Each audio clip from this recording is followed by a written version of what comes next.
好，那最后我们必须在玩家获胜的时候加入一个获胜的音效。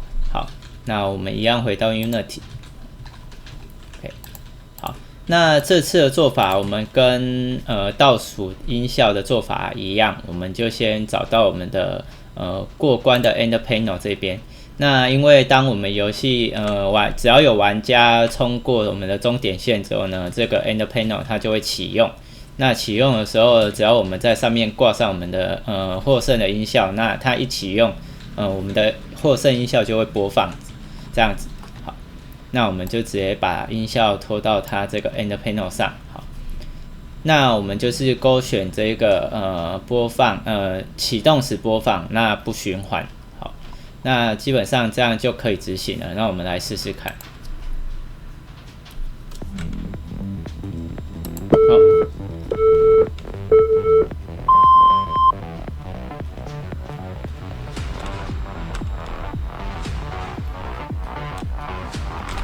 重来一次。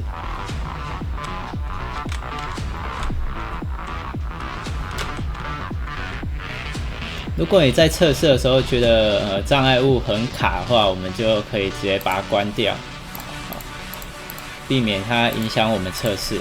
好，那我们就直接把它关掉做测试。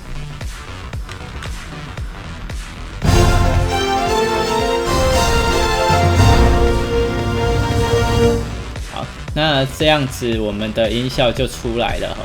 好，那各位可以再试试看，如果是第二次获胜，它会不会播音效？那我们就按下重来。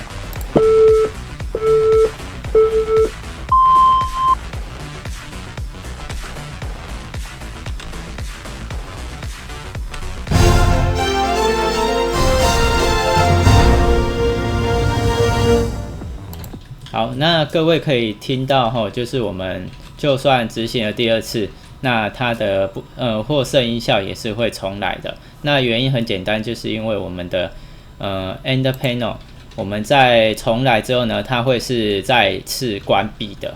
那直到我们在获胜的时候，它才会启用。所以如果我们按下重来的话，好。那如果在我们执行的过程，我们直接让它启用。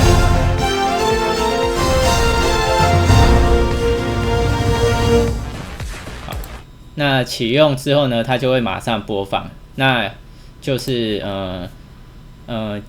获胜的音效就是这样子。好，那如果我们今天不想要让它主动的播放，而是透过程式码去控制它播放的话呢？那我们就先关闭播放。好，那如果要由程式控制的话，那我们就直接把这边这个执行时播放，我们先给它关闭。好，那我们就开启我们的 Game Manager 来控制。那如果我们要控制的话呢，我们就是先宣告一个音效来源的变数。那这个就命名成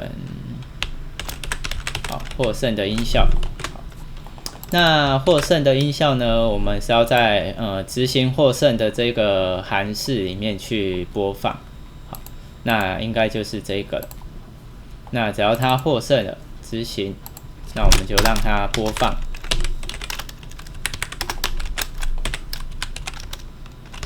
好 ，OK。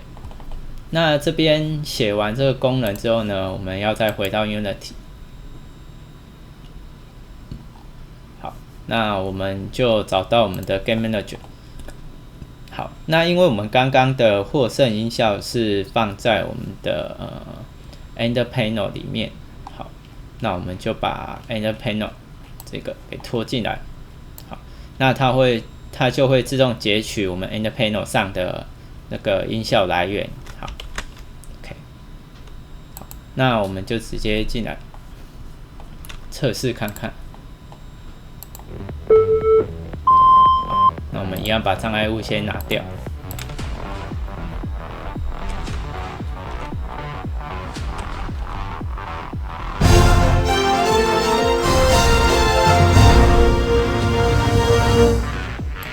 好，那我们的音效借由我们的程式码就是可以控制来做播放。好，那以上教学就先到这边。